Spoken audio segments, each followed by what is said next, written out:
بسم الله الرحمن الرحيم. الحمد لله نحمده ونستعينه ونستغفره ونؤمن به ونتوكل عليه ونعوذ بالله من شرور أنفسنا ومن سيئات أعمالنا. من يهده الله فلا مضل له ومن يضلله فلا هادي له ونشهد أن لا إله إلا الله وحده لا شريك له ونشهد أن سيدنا ومولانا محمدا عبده ورسوله صلى الله عليه وعلى آله وأصحابه وبارك وسلم تسليما كثيرا كثيرا. أما بعد فأعوذ بالله من الشيطان الرجيم. بسم الله الرحمن الرحيم. إن الذين يحبون أن تشيع الفاحشة في الذين آمنوا لهم عذاب أليم في الدنيا والآخرة والله يعلم وأنتم لا تعلمون. صدق الله العظيم. وقال الله سبحانه وتعالى ولا يحيق المكر السيء إلا بأهله فهل ينظرون. صدق اللہ العظیم. قابل احترام بھائیوں، دوستوں، بزرگوں، اگر یہ سوال کیا جائے کہ شرک کے بعد سب سے بڑا گناہ کون سا ہے، ایک سوال ہے کہ شرک سے بڑا گناہ تو کوئی ہے نہیں، لیکن شرک کے بعد سب سے بڑا گناہ کون سا ہے، یہ اگر اللہ کو ہم پوچھیں یا قرآن میں دیکھیں یا حدیثوں میں دیکھیں یا حضور صلی اللہ علیہ وسلم کو پوچھیں تو جواب کیا آئے گا؟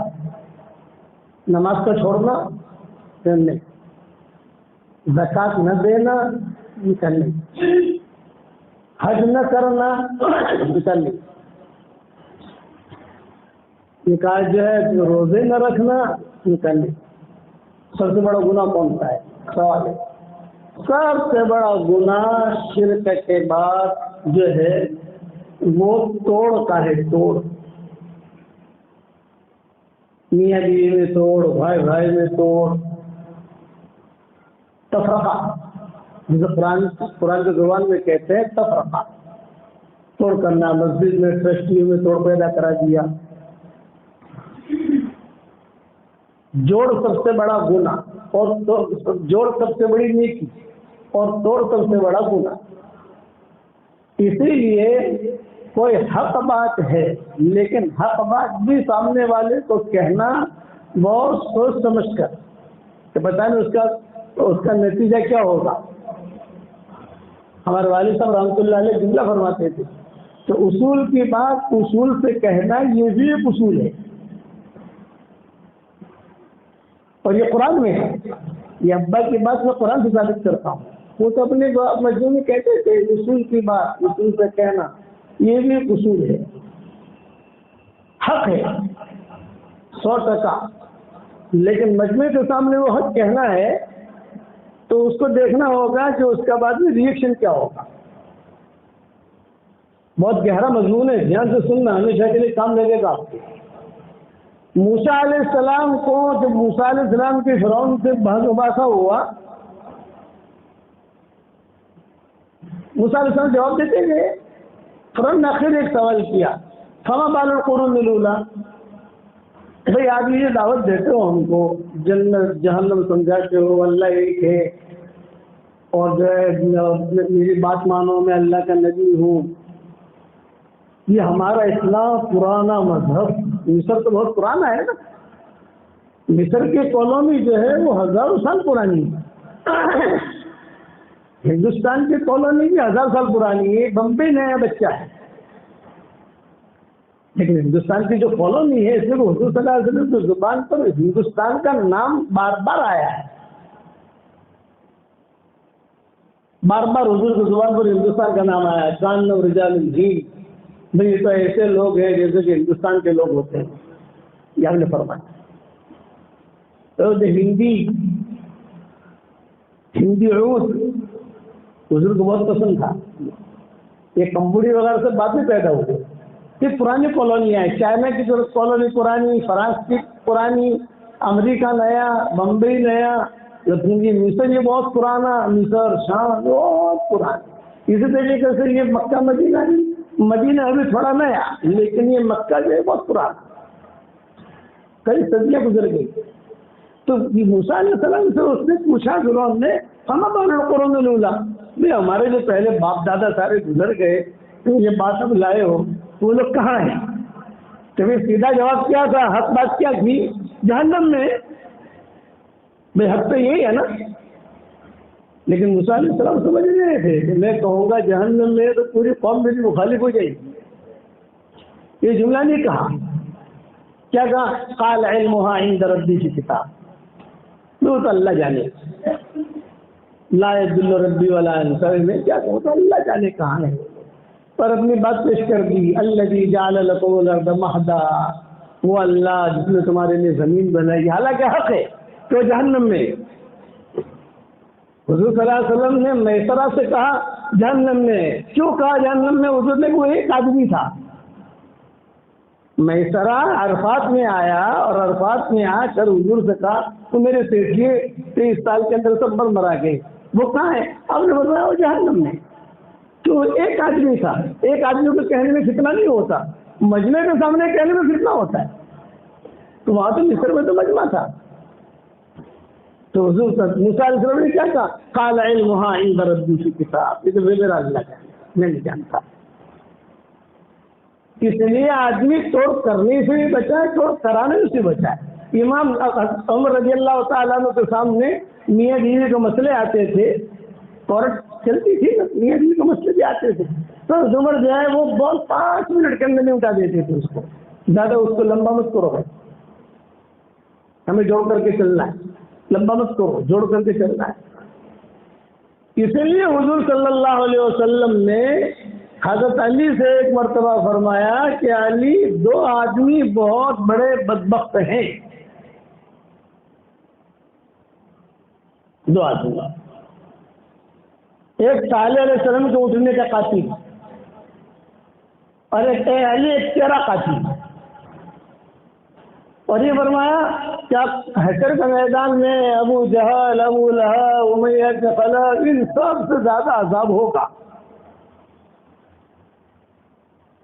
صالح علیہ السلام کے اٹھنے کا قاتل وہ مضمون میں چھوڑ دیتا ہوں، کیوں ہوگا؟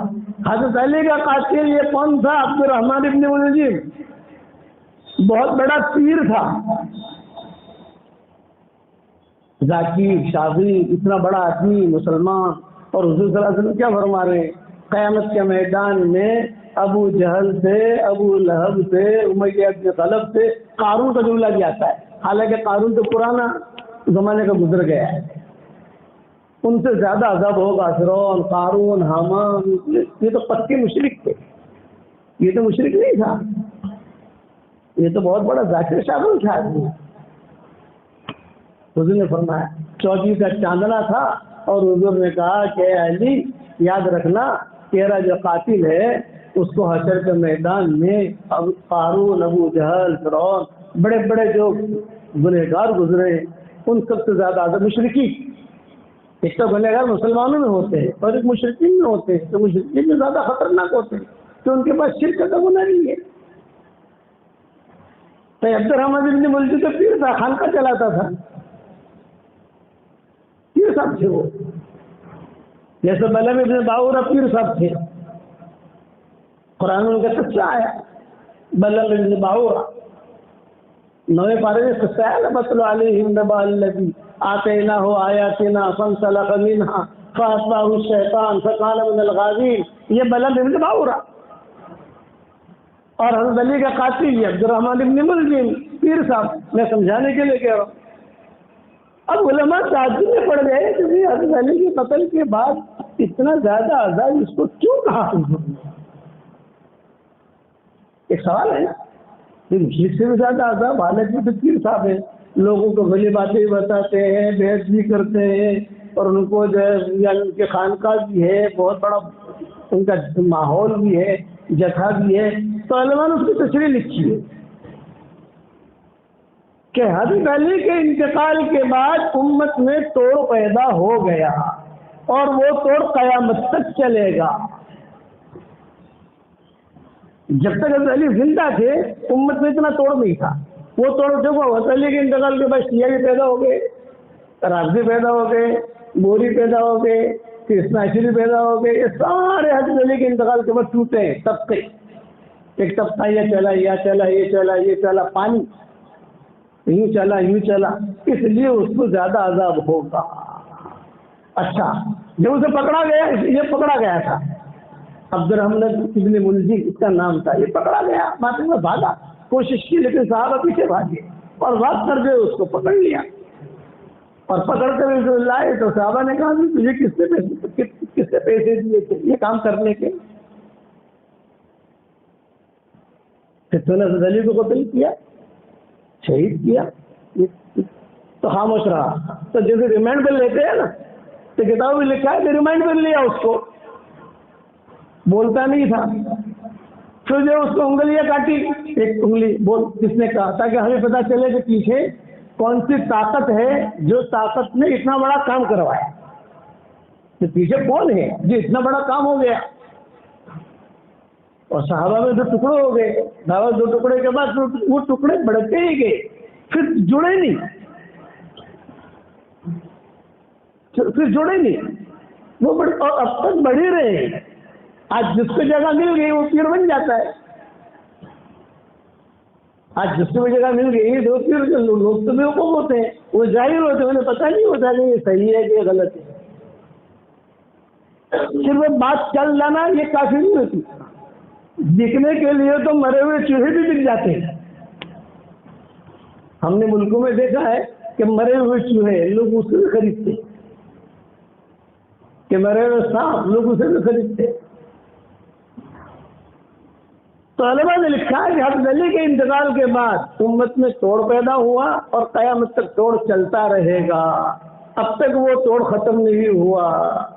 ولا تفرقوا, ہم نے پہلے ہی کہا تھا بھی ٹوٹنا مت, جمے رہنا. قرآن میں اب اس کو مارا, جب مارا تو ایک صحابی نے کہا ایک کام کرو, یہ بولتا نہیں ہے, اس کی زبان کاٹو. ہاں بھائی ہاں, لاؤ کینچی لاؤ. زبان پکڑی کاٹنے کے, اچھا بولتا ہوں, بتاتا ہوں بھائی, بتاتا ہوں, خیر بھائی بتاتا ہوں. میری زبان مت کاٹو آپ, میں بتاتا ہوں مجھے کس نے پیسے دیے, کیا ہوا کیا. جب زبان کی باری آئی تو یہ جملہ کہا اس نے, عبد الرحمن ابن ملجم نے, ہاں بھی بتا. تو اس نے کہا بھی دیکھو مجھ سے بہت بڑی چوک ہو گئی اور میری زبان مت کاٹو, اس لیے کہ جب سے میں بالغ ہوا ہوں تب سے لے کر آج تک میری یہ زبان اللہ کے ذکر سے غافل نہیں رہی ہے. میری تہجد نہیں چھوٹی ہے, ہر سال کا میرا حج نہیں چھوٹا ہے, ہر سال کا میرا عمرہ نہیں چھوٹا ہے. رمضان کا عمرہ تو آ گیا تھا, حضور صلی اللہ علیہ وسلم کی آخری عمر میں رمضان کا عمرہ آیا. حضور کی پوری زندگی تک رمضان کا عمرہ نہیں تھا, کوئی جانتا بھی نہیں تھا رمضان کا عمرہ کیا. لیکن آپ کے انتقال سے پہلے حجۃ الوداع کے بعد تو حضور کچھ مہینہ رہے, بعد میں چلے گئے دنیا سے. رمضان کا عمرہ یہ حضور کے انتقال سے 1 یا 2 مہینہ پہلے آیا. انصاری عورتوں نے مل کر حضور سے شکایت کی تھی, اس پر حضور نے کہہ دیا اچھا چلو جی آپ میرے ساتھ حج میں نہیں تھے, رمضان میں عمرہ کر لینا, میرے ساتھ حج کرنے کے برابر اللہ تمہیں ثواب دے دے گا. یہ آدمی اتنا بڑا ذاکر تھا عبد الرحمن بن ملجم, لیکن کہا علماء نے کہ امت ٹوٹی اس وجہ سے اس کو عذاب ہوگا. اس لیے آدمی اپنی زبان کی حفاظت کرے. کئی بار میں اپنا معاملہ ہے آدمی جھوٹ بول کر بھی جوڑنے کی کوشش کرے. یہ ہماری شریعت کا اصول ہے. مذہب کو ایسے نہ لے. ٹرسٹیوں کا معاملہ ہے, آدمی جھوٹ بول کے بھی تو بہت نیاگیوں کا معاملہ ہے. حضور صلی اللہ علیہ وسلم کے اپنی بیوی سے ناراض ہو جاتے تھے, حضرت حفصہ سے ناراض ہو گئے حضور, اور آپ نے بیوی سے کہہ دیا مجھے طلاق دے دینی ہے حفصہ کو.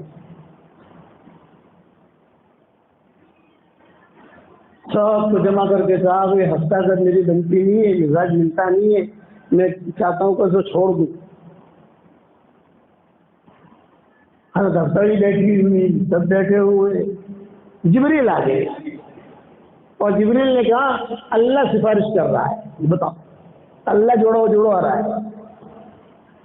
اللہ نے کہا طلاق مت دو، یہ قرآن بہت پڑھتی ہے، تہجد بہت پڑھتی ہے، یہ حدیثوں میں آتا ہے۔ کتنی بڑی چیز ہے، حضور کہہ رہے ہیں مجھے طلاق دینی ہے اور سب ماؤں کے سامنے کہہ رہے ہیں اور راستہ بھی سن رہی ہے اور آسمانوں سے جبریل آ رہے ہیں، گھر میں اللہ نے بھیجا ہے کہ آپ نے یہ ارادہ کیا ہے، اللہ کو معلوم ہے، لیکن ہم کہتے ہیں کہ ہفتہ کو طلاق مت دو۔ صبامہ قوامہ یہ جملے آتے ہیں، صبامہ قوامہ روزہ رکھنے والی ہے، تہجد پڑھنے والی ہے۔ اس لیے امت میں توڑ، میاں بیوی میں توڑ یا اس کا سبب بننا، یہ سب سے بڑا گناہ فقہاء اور علماء نے لکھا ہے۔ اس لیے کئی قصے حضور صلی اللہ علیہ وسلم کے زمانے میں ہوئے، جس قسم کے توڑ کرانے والے تھے حضور صلی اللہ علیہ وسلم ان کو مدینہ سے ہی نکال دیا، یا مدینہ مترف۔ وہ ریحانہ جو تھی نا، ریحانہ یہودیہ، بنو قریظہ کے موقع کے اوپر میں نے بیان کیا تھا، حضرت عائشہ کی سہیلی، وہ ماؤں میں توڑ کرواتی تھی، خوبصورت لڑکی تھی، یہودیہ تھی، اور چونکہ یہودی مدینہ میں رہتے تھے تو وہ عورتوں کے یہ ملاقاتیں ہوتی تھی۔ گاؤں کے آدمی کو تو کہیں بھیج نہیں سکتے نا، کہ گاؤں کا آدمی تو گاؤں میں رہے گا۔ تو کسی نے آ کر کہا کہ یہ تمہارے گھر میں جو توڑ کراتی ہے نا، باتیں کرتی ہے ادھر کی ادھر، ادھر کی ادھر، یہ ریحانہ ہے۔ تو جبریل نے کہا کہ جو فیصلہ سعد بن معاذ نے کیا ہے وہی فیصلہ اللہ نے کیا ہے، بالکل ٹھیک ہے، الا ریحانہ، یہ الا ریحانہ کا جملہ آیا کہ عورتوں کو چھوڑ دیا جائے، یہودی جتنی عورتیں چھوڑ دیا جائے، مگر ریحانہ کو مت چھوڑنا، یہ جبریل نے کہا، وہ تیری میری کرتی ہے۔ حماز بن مشاء بنمیم، تو علماء نے لکھا ہے شرک کے بعد سب سے بڑا گناہ توڑ کرانا، میاں بیوی میں توڑ کرانا۔ بات بڑھتا واٹس ایپ کرے تو ارے تیری بیوی تو فلاں سے بات کر رہی،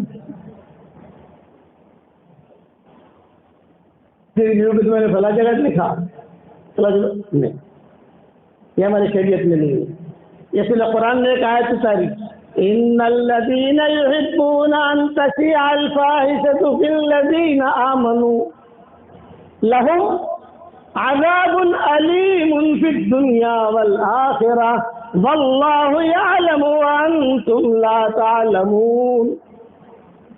جو لوگ مسلمانوں میں توڑ کراتے ہیں، جہاں چاہتے ہیں کہ ابھی آپس میں توڑ ہو، يحبون ان تشيع الفاحشة، برائیاں پھیلے مسلمانوں کے اندر، آمنوں کو جملہ لائے ہیں، یہاں کافرین کا جملہ نہیں ہے، فی الناس کا جملہ نہیں ہے، کہ مسلمانوں میں یہ چیزیں ہوں گی، اس لیے پہلے کہہ دیا قرآن نے، ان الذین یحبون ان تشیع الفاحشہ فی الذین آمنوا، مسلمانوں میں برائیاں پھیلیں، غلط چیزیں پھیلیں، توڑ کی بات پھیلیں، لہم عذاب علیم فی الدنیا والآخرہ واللہ یعلم وانتم لا تعلمون۔ ان کے لیے ہم دنیا میں بھی عذاب دیں گے، مرنے کے بعد بھی عذاب دیں گے۔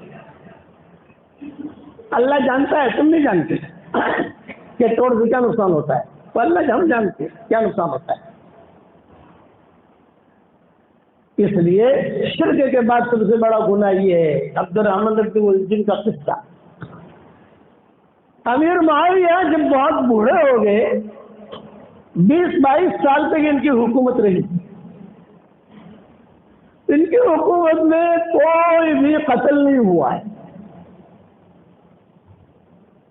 امن امن امن امن امن امن، اپنا بیچ سے بیٹھ کر اپنا کام کرتے تھے امیر معاویہ۔ جب بڑے ہو گئے تو مغیرہ ابن شعبہ آئے، اور مغیرہ ابن شعبہ نے کہا کہ مغیرہ ابن شعبہ جو ہے یہ بہت بڑے آدمی تھے۔ بہت بڑے آدمی کا مطلب کہ یہ بڑے بڑے حکومتوں کے معاملے میں حضرت عمر ان کو بھیجا کرتے تھے. بڑے بڑے حکومتوں کا مسئلہ ہو, ایلچی کہتے ہیں, ٹاپ لیول کا آدمی سمجھدار, تو بھیجتے تھے ان کو کہ جاؤ بھائی یہ مسئلہ ہے, کس طرح کا مسئلہ ہے ہمارا. اس کا حکومت لیول کا سمجھدار آدمی تھا سفیر. یہ آئے امیر معاویہ کے پاس, اور امیر معاویہ کے پاس آ کر یوں کہا کہ حضرت اب آپ کی طبیعت ٹھیک نہیں اور میں کچھ پرائیویٹ بات کرنا چاہتا ہوں آپ سے. امیر معاویہ نے کہا ٹھیک ہے, کمرے میں لے گئے. یہ کہا یہ بات بعد میں کتابوں میں باتیں تو بعد میں آئی نا, ابھی تو راز ہے ان کا کہ میری رائے یہ ہے کہ اب آپ کی طبیعت ٹھیک نہیں ہے تو آپ اپنے مرنے کے بعد یزید کو اپنا جانشین بنا دیجیے اور لکھ دیجیے آپ, اور لوگوں کے ہاتھ پر بیعت کروا لو. اس میں جو لکھا ہے میرے مرنے کے بعد اس کا ہاتھ پر بیعت کر لینا. یزید شکار گیا ہوا تھا. یزید کیسا آدمی تھا وہ آپ جانتے ہو, لیکن اس کا بیٹا یزید تھا. یزید کا بیٹا یزید وہ بہت اچھا تھا. تو امیر معاویہ نے جواب دیا کہ اتنے بڑے اقرام و حکومت کہاں کہاں پھیل گئی ہے, ہندوستان تک حکومت پھیل گئی ہے مسلمانوں کی, یہاں تک لوگ مسجدیں بننے لگا. میں یہ کام کروں گا تو امت میں انتشار ہوگا. امیر معاویہ نے کہا, وہ مغیر بن شعبہ نے کہا کہ نہیں ہوگا, بلکہ اگر آپ نے طے نہیں کیا تو ہوگا. یہ مغیر بن شعبہ نے کہا. ٹھیک ہے, تو ایک بہت بڑا خطیب تھا اس زمانے میں. علماء نے لکھا ہے کہ اس سے بڑا خطیب کوئی نہیں, اب تک کوئی پیدا نہیں ہوا, کہ وہ مختصر بات میں لوگوں کو سمجھا دیتا تھا. خطیب آدمی بیان کرے, لیکن بیان ایسا کرے کہ سامنے والے کو آدھا سمجھ میں آ رہا ہے آدھا سمجھ میں نہیں آ رہا. نہیں, وہ دو جملے میں سمجھا دیتا تھا. امیر معاویہ نے تاریخ طے کی اور تاریخ طے کر کے سب لوگوں کو بلایا جو بھی ذمہ دار تھے اپنے محل میں, اور وہ خطیب کو ہی بلایا اور خطیب کو کہا 2 منٹ کے اندر یہ بات سمجھا دے بھائی. تیسری منٹ نہیں ہونی چاہیے, تیسری منٹ ہوگی تو تجھے قتل کر دیا جائے. وہاں بادشاہوں کا ایسا ہوتا تھا, 2 منٹ میں سمجھا دی وغیرہ کی بات. چنانچہ مغیر ابن شعبہ یہ بڑے آدمی تھے, یہ کرسی پر بیٹھے, یزید کرسی پر بیٹھا, امیر معاویہ کرسی پر بیٹھے, اور سارے بڑے بڑے ذمہ دار جو تھے وہ کرسی پر بیٹھے. اور یہ خطیب صاحب آئے, نہ میں بھول رہا ہوں نہ اس کا کیا تھا, یاد نہیں ہے, بہت سال ہوئے قصہ پڑے ہوئے اور بیان میں کہا بھی نہیں ہے میں نے, نہ تو بھول جاتا ہے, لیکن ہے یہ قصہ. وہ آئے, جب آئے تو لوگ ان کو دیکھ کر خوش ہوتے تھے, بڑا خطیب ہے تو زبردست آدمی ہے یہ. تو اس نے 2 منٹ میں کیا کہا, یا ایھا الناس ھذا امیرکم بعد وفاتی ھذا امیرکم اسمعوا واطیعوا والا نقتلکم. اے لوگوں, امیر معاویہ ابھی تمہارا امیر ہے, اس کے مرنے کے بعد یہ یزید تمہارا امیر ہے, بات مان لو دستخط کر لو, اور اگر نہیں مانو تو ہم آپ کو قتل کر دیں گے. یہ کہہ کر السلام علیکم کہتے وہ چلا گیا. سارا مجمع سمجھ گیا کہ بھائی انہوں نے یہ بات طے کی ہے. سب نے بات مان لی. 6 آدمی تھے جنہوں نے مخالفت کی. کتنے لوگوں نے بھائی, ارے بتاؤ تو صحیح یار, 6 آدمی تھے. ایک عبداللہ ابن عمر, عبداللہ ابن عباس, عبداللہ ابن زبیر, امام حسن اور عبداللہ ابن عمرو ابن عاص. یہ سب عبادلہ ہیں, بڑوں کے بیٹے ہیں, صاحبزادے ہیں سب. ان کے ساتھ بھی مجمع تھا. ان لوگوں نے کہا کہ نہیں, ان کو تو امیر مانتے ہیں لیکن ان کو امیر نہیں مانتے. اب بات تھوڑی اختلاف کی ہوئی نا, سارا مجمع تیار ہو گیا لیکن 6 بڑے بڑے تیار نہیں ہوئے. نہیں, امیر معاویہ نے مغیر بن شعبہ سے پوچھا, جواب دے دے کس طرح ہو گیا. مغیر بن شعبہ نے کیا کہا, یہ 6 ہے لیکن کوئی ویلیو نہیں ہے, آپ کہہ دو کوئی بات نہیں, مت مانو, آپ اتنا کہہ دو مت مانو, یزید رہے گا. تو انہوں نے کہا نہیں مانتے، وہ چلے گئے، مدینہ آ گئے، مکہ چلے گئے، کوفہ چلے گئے جہاں. اب امیر معاویہ کا انتقال ہو گیا، یزید آیا. جب یزید آیا تو ظاہر بات ہے کہ سب نے تو بیعت کر لی، سب نے تو سب کیا تھا نا، بے امیر ہمارا امیر. یہ 6 کا مسئلہ آیا، یہ کیا کرتے ہیں؟ تو ان 6 میں سے 4 نے بھی بیعت کر لی، 2 نے خالی نہیں کی. جب 4 نے بیعت کی تو لوگوں نے کہا تھا کہ اتنے بڑے مجمع میں تو تم نے مخالفت کی تھی اور اب بیعت کر رہے. بولے بھائی لوگ قتل ہوئے، اس سے زیادہ اچھا یہ ہے کہ ہم بیعت کر لیں. عورتیں بیوائیں ہو، بچے یتیم ہو، اختلاف ہو، لوگ مریں، لوگ غیبتیں کریں، لوگ ٹوٹیں، بھی اس سے اچھا ہے کہ ہم بیعت کر لیں. 6 تھے، 1 کا تو بیچ میں انتقال ہو گیا، یعنی امیر معاویہ کے زمانے میں انتقال ہو گیا. اب 5 رہ گئے، تو 5 میں سے 4 نے گویا کہ بیعت کر لے، 1 رہ گیا. اب یہ کیا کرے گا؟ تو مگر اپنا شبہ کہتے تھے کہ یہ حکمت، یہ ایک آدمی کیا کرے گا؟ کچھ نہیں کرے گا. ایک آدمی جیسا تو وہاں ہو گیا سارا کا سارا. پھر ہوا جو ہوا، بعد میں بات چلی عبداللہ ابن زبیر کا جو معاملہ ہوا مکہ کے اندر، امام حسین کا جو معاملہ ہوا، امام حسن جو ہے مدینہ منورہ میں، یہ انہوں نے جو زیادہ چھڑائی ہوئی، بہت کچھ آگے بڑھا. تو امام حسن نے امیر معاویہ کو خود خط لکھا، بھائی مجھے خلافت نہیں چاہیے، کرسی نہیں چاہیے، مجھے عمارت نہیں چاہیے، مجھے کچھ نہیں چاہیے، مہربانی کرو آپ تو سال میں مجھے اتنے پیسے دے دینا، میں مزے کے ساتھ زندگی گزاروں گا. یہ امام حسن انہوں نے کہا مجھے کچھ نہیں چاہیے. لیکن خیر پھر ان کو بھی زہر دیا گیا. وہ قصے ہیں لمبے، اس لیے علماء نے لکھا ہے شرک کے بعد سب سے بڑا گناہ کسی گھر میں توڑ کرانا ہے. توڑ کرانا یا کرنا، یہ اس کی سازش سے کرنا. اس کو قرآن نے جملے میں کہہ دیا وَلَا يَحِيقُ الْمَكْرُ السَّيِّئُ إِلَّا بِأَهْلِهِ. جو بھی آدمی بری تدبیر کرے گا اللہ تعالیٰ کہتے ہیں کہ اس پر واپس لوٹائیں گے. حکمت بہت ضروری ہوتی ہے. حضرت موسیٰ کا قصہ یاد رکھنا، حضرت موسیٰ علیہ السلام نے بالکل نہیں کہا وہ جہنم میں، ارے کہتے ہیں جہنم میں، وہ تو جہنم میں. سارے مصر مخالف ہو جاتا، اچھا خاصے بنی اسرائیل مخالف ہو جاتے کہ بنی اسرائیل کے باپ دادا بھی تھے. تو کہا ہمارے باپ دادا بھی جہنم میں. موسیٰ علیہ السلام نے کہا نہیں، علمھا عند ربی کی کتاب. یہ باتیں حکمت سے کہی جاتی ہے. قاضی صاحب تھے، وہ جو ہے نکاح بڑھاتے تھے، پر نکاح بڑھانے کے بعد وہ جو نکاح بڑھانے کی فیس لیتے تھے. تو علماء نے لکھا ہے کہ وہ ایک آدمی کا نکاح بڑھایا، انہوں نے نکاح بڑھانے کے بعد جو اس سے کہا فیس دے، جیسے کتنے پیسے تھے؟ ارے بھائی جتنی خوبصورت دلہن ایسی اتنی فیس. یہ دلہن تو خوبصورت ہی ہوتی ہے نا، جتنی خوبصورت دلہن اتنی فیس. دلہن سامنے بیٹھی ہوئی تھی تو اس نے نکال کر 100 روپئے دیے.